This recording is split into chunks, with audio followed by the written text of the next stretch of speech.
నమస్తే. Welcome to తిరుగుబాటు. ఇప్పుడు మనతో పాటు ఉన్నారు సినీ క్రిటిక్ దాసరి విజ్ఞాన్ గారు ఉన్నారు. సార్ నమస్తే. నమస్తే. సార్ హీరో 'రాజశేఖర్' ఇంట్లో గడువేంటి? పని మనిషి మీద ఏంటి అసలు కేసేంటి? జీవిత రాజశేఖర్ గారి ఇంట్లో ఎప్పటినుంచో వైజాగ్ వేపగుంట ప్రాంతానికి చెందిన ఒక మహిళ పనిచేస్తూ ఉంది.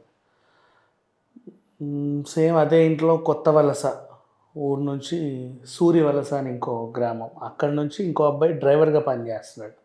ఈవిడ ఇంటి చాకిరి, ఇతను డ్రైవర్. ఈవిడకి ఏంటంటే హస్బెండ్ ఏదో కారణాల వల్ల మొగుడిని వదిలేసింది, అంటే విడిపోయారు. ఒంటరిగానే ఉంటుంది, వీళ్ళ ఇంట్లో పనిచేస్తుంది. ఈ క్రమంలో ప్రేమ ప్రేమ అంటూ ఈ డ్రైవర్తో కొంచెం కనెక్షన్ ఏర్పడింది. వీళ్ళిద్దరికీ అంటే కొంచెం క్లోజ్ అయిన తర్వాత వాడు అప్పుడప్పుడు ఈమెని చిల్లర అడగడం స్టార్ట్ చేశాడు. ఇచ్చింది, అడిగినంత ఇచ్చింది. దాదాపు 15 లక్షల వరకు ఇచ్చింది. ఎప్పుడైనా సడన్గా ఏదైనా కావాలి, నాకు అది కావాలి ఇది కావాలి అంటే గొలుసు పెట్టో, ఉంగరం పెట్టో, ఇది పెట్టో, అది పెట్టో, దుద్దులు పెట్టో, అంతా ఇంత ఇచ్చింది. ఊరు నుంచి కూడా ఎంతో కొంత తెచ్చుకున్న సొమ్ము ఇచ్చింది. వీడేం చేశాడు, ఉండి ఉడాయించాడు. సో మోసపోయానని గ్రహించి జీవిత రాజశేఖర్ గారికి చెప్పడంతో వాళ్ళు ఏం చేశారంటే ఇక్కడ మన స్థానిక పోలీస్ స్టేషన్లో కంప్లైంట్ ఇప్పించారు ఆవిడ చేత.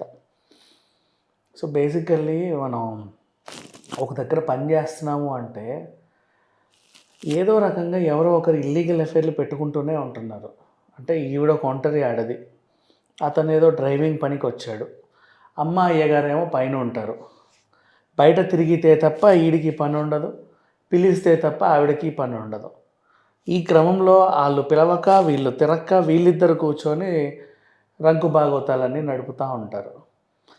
దీనివల్ల ఏమైందంటే అంటే ఏదో నమ్మింది మొత్తానికి చెప్పాలంటే. ఆవిడ తప్పు కూడా లేదులే, ఎందుకంటే ఒంటరి మహిళ, ఒక అబ్బాయి వచ్చాడు ఇట్లా అనగానే అయ్యో నన్ను ఏదో ఓదారుస్తున్నాడని ఫీల్ అయ్యింది.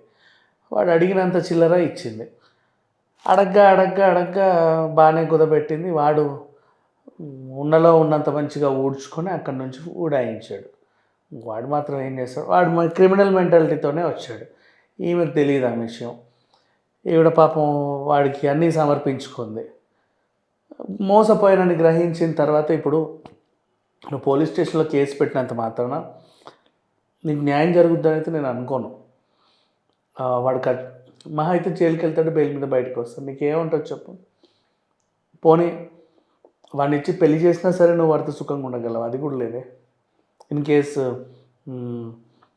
నన్ను శారీరకంగా వాడుకున్నాడండి, ఇలా కమిట్ అయ్యానని నువ్వు చెప్పినా సరే నీకు మీద నిలబడదు. అంటే ఉండలేని పరిస్థితి కలిసి కూడా. అది పెట్టినా సరే నువ్వు ఎటు చేసినా 360 డిగ్రీస్లో ఈవిడే నష్టపోయింది. ఇప్పుడు ఈ వార్త వచ్చి కూడా ఆవిడే నష్టపోయింది. పైకి ఈ వార్త వల్ల ఏంటి, పలానా రాజశేఖర్ జీవిత గారి ఇంట్లో ఏదో అయిందట అని అందరూ ఇప్పుడు తొంగి చూడాల్సి వచ్చింది. ఏమైనా ఈవిడికే నష్టం, న్యాయం అయితే జరగదు నన్ను అడిగినంత మాత్రం. పోనీ ఏదో రకంగా జీవిత రాజశేఖర్ గారు చూసి పాపం మా ఇంటి ఆడపిల్ల ఇన్ని రోజులు పనిచేసింది, నష్టపరిహారం కొద్ది ఎంతో కొంత ఇవ్వచ్చేమో, చిల్లర ఇవ్వగలరు. కానీ ఆవిడ కోల్పోయిన మానసిక స్థితి కానీ ఆవిడ ఇంకేమైనా కానీ ఇవ్వలేరు వీళ్ళు.